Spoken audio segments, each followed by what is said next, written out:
Good afternoon friends. तो कल हमने 30 क्वेश्चंस कर लिए थे, हरियाणा का प्राचीन इतिहास के ऊपर बेस्ड 30 क्वेश्चन कर लिए थे। आज हम आगे का 31 क्वेश्चन स्टार्ट करते हैं फ्रेंड्स। वही है, अपने आंसर सोचते जाना अपने दिमाग में और देते जाना, ठीक है।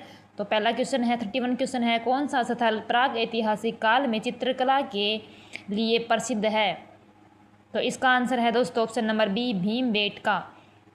उसके अगले 32 क्वेश्चन है, किस पुरास्थल से पाषाण संस्कृति में से लेकर हड़प्पा संस्कृति तक के साक्ष्य प्राप्त हुए हैं? इसका आंसर है option number D, Mehrgarh. 33 question है, भारत में किस स्थान में सर्वाधिक चित्र प्राप्त हुए थे? इसका answer option number A, Bhimbetka. 34 question है, एक ही कमरे में 3 मानव कंकाल के साक्ष्य कहाँ से प्राप्त हुए? तो इसका आंसर है ऑप्शन नंबर सी, दमदमा। उसके बाद 35 क्वेश्चन है, भीमबेटका किसके लिए प्रसिद्ध है? इसका आंसर ऑप्शन नंबर डी, गुफाओं के शैल चित्र के लिए। उसके बाद अगला क्वेश्चन है 36, कृषि सर्वप्रथम किस काल में हुई थी? इसका आंसर हो जाएगा दोस्तों ऑप्शन नंबर ए, नवपाषाण काल। उसके बाद अगला है, भारत में खोजा गया प्रथम मानव किस प्रजाति से संबंधित था? तो इसका आंसर हो जाएगा दोस्तों निग्रोइड प्रजाति का, ऑप्शन नंबर सी। 38 क्वेश्चन है, पुरातत्व विभाग की स्थापना किस गवर्नर जनरल ने किया था? तो इसका आंसर हो जाएगा option number B, Lord Curzon. 39 question है, भीमबेटका की गुफाएं किस काल से संबंधित हैं? तो इसका आंसर हो जाएगा ऑप्शन नंबर ए, मध्य पाषाण काल। क्वेश्चन नंबर 40 है, मनुष्य ने सर्वप्रथम तीर धनुष का आविष्कार किस काल में किया? तो इसका आंसर हो जाएगा दोस्तों ऑप्शन नंबर ए, मध्य पाषाण काल। तो ये हो गए 40 क्वेश्चन हमारे भारत के प्राचीन इतिहास के ऊपर बेस्ड, जिसमें हमने पहला टॉपिक पढ़ा था। अब अगला टॉपिक है हमारा आग ऐतिहासिक काल। तो इसको भी हम पढ़ लेते हैं दोस्तों। तो इसमें क्या दिया हुआ है, आग ऐतिहासिक काल। सबसे पहले जो नगर खोजा गया वह है हड़प्पा था, जो वर्तमान में पाकिस्तान में रावी नदी पर स्थित के किनारे पर स्थित है। तो हरियाणा में सबसे प्राचीन जो क्षेत्र है वो है बिरडाना दोस्तों, ठीक है। इंपॉर्टेंट क्वेश्चन है ये, सबसे प्राचीन स्थल बिरडाना है। उसके बाद अगला पॉइंट है, हड़प्पा सभ्यता की खोज सन 1921 में दयाराम साहनी ने की थी। हड़प्पा सभ्यता का समय 2500 ईसा पूर्व से 1750 ईसा पूर्व माना गया है। हड़प्पा सभ्यता को सिंधु घाटी की सभ्यता भी कहा जाता है, क्योंकि ये सिंधु नदी यानी कि रावी नदी के किनारे फली फूली थी। इसको ताम्रकालीन या कांस्य युग की सभ्यता भी कहा जाता है, क्योंकि हड़प्पा सभ्यता में कांस्य का प्रयोग सबसे ज़्यादा किया गया था। इसका दूसरा नाम मोहनजोदड़ो था। इसकी खोज सन 1922 में राखलदास बनर्जी ने की थी। मोहनजोदड़ो सिंधु नदी किनारे पाकिस्तान में स्थित है। मोहनजोदड़ो का अर्थ मृतकों का टीला है। तो ये भी जो भी मैंने अंडरलाइन कर रखे हैं ये वेरी इंपॉर्टेंट है दोस्तों। उसके बाद हरियाणा में हड़प्पा सभ्यता का उदय किस तरीके से हुआ, कैसे हुआ, वो पढ़ते हैं दोस्तों। तो इसमें पहला पॉइंट है, हड़प्पा सभ्यता को सिंधु घाटी सभ्यता या सरस्वती सभ्यता के नाम से जाना जाता है, क्योंकि यह सभ्यता सिंधु सरस्वती नदी के किनारे पनपी थी। इस सभ्यता में सबसे पहले खोजा गया स्थल हड़प्पा था, इसीलिए इसको हड़प्पा सभ्यता के नाम से भी जाना जाता है।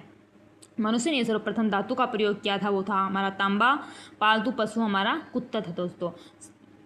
सर्वप्रथम कृषि के साक्ष्य हमें मेहरगढ़ पाकिस्तान से मिले, और चावल के साक्ष्य हमें कोल्ड हिवा उत्तर प्रदेश से मिले।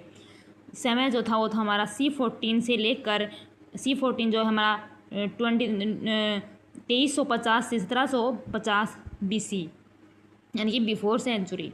उसके बाद विस्तार से हमारा क्या हमें बताया गया है कि पूर्व आलमगीरपुर, उत्तर प्रदेश हिंडन नदी, पश्चिम में ये जो है हमारा ये स्थित है हमारा सुतकागेडोर, बलूचिस्तान, पाक, दशक नदी। उत्तर में है हमारा मांडा, जम्मू कश्मीर, चिनाब नदी, ठीक है। ये किधर किधर कौन कौन सी से क्षेत्र स्थित हैं वो बताया गया है दोस्तों। उसके बाद दक्षिण में हमारा दैमाबाद, महाराष्ट्र, गोदावरी नदी, परवरा नदी। क्षेत्रफल है दोस्तों 12,99,613 वर्ग किलोमीटर। उसके बाद राष्ट्रीय स्तर का संग्रहालय बन रहा है वहाँ पे, राखीगढ़ी को राष्ट्रीय स्तर का संग्रहालय बनाया जा रहा है वहाँ पे, ठीक है। अगला है हड़प्पा सभ्यता या सिंधु घाटी सभ्यता के बारे में दोस्तों। तो चार्ल्स मैसन ने हड़प्पा टिल्लों का उल्लेख सर्वप्रथम किया था। सर जॉन मार्शल द्वारा हड़प्पा और मोहनजोदड़ो की खुदाई करवाई गई थी। सिंधु घाटी सभ्यता के लोगों का प्रमुख भोजन गेहूँ और जौ था। मोहनजोदड़ो का सबसे बड़ा भवन विशाल स्नानागार था। सिंधु घाटी सभ्यता की कोई भी लिपि नहीं है जो कि आज तक ज्ञात नहीं की गई है। हड़प्पा सभ्यता को सिंधु घाटी सभ्यता के नाम से जाना जाता है। सिंधु घाटी सभ्यता से देवी माता की पूजा का संबंध है। सिंधु घाटी सभ्यता से एक नृत्य करती हुई मूर्ति मिली है दोस्तों। उसके बाद सिंधु घाटी सभ्यता के लोग पशुपति की पूजा भी करते थे। सिंधु घाटी सभ्यता का सबसे बड़ा स्थल मोहनजोदड़ो है, जो पाकिस्तान के सिंध क्षेत्र में है। सिंधु घाटी सभ्यता शहरी सभ्यता थी। मोहनजोदड़ो को सिंध का बाग कहते हैं। सिंधु घाटी सभ्यता के लोग शतरंज खेलना पसंद करते थे। सिंधु घाटी सभ्यता कांस्ययुगीन सभ्यता है। सिंधु घाटी सभ्यता के लोग तांबा, कांस्य, सोना इन धातुओं से परिचित थे।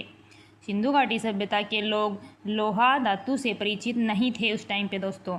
नृत्य करती हुई मूर्ति मोहनजोदड़ो से प्राप्त हुई थी। हड़प्पा सभ्यता से मोहरें सेल खड़ी की बनी हुई थी।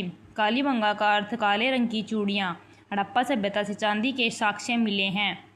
ठीक है दोस्तों, तो ये हमने आगे ऐतिहासिक काल को थोड़ा सा पढ़ लिया है, थोड़ा सा बचा हुआ दोस्तों, उसको हम कल पढ़ते हैं। उसके ऊपर बेस्ड क्वेश्चन भी हम कल ही करेंगे। थैंक यू दोस्तों।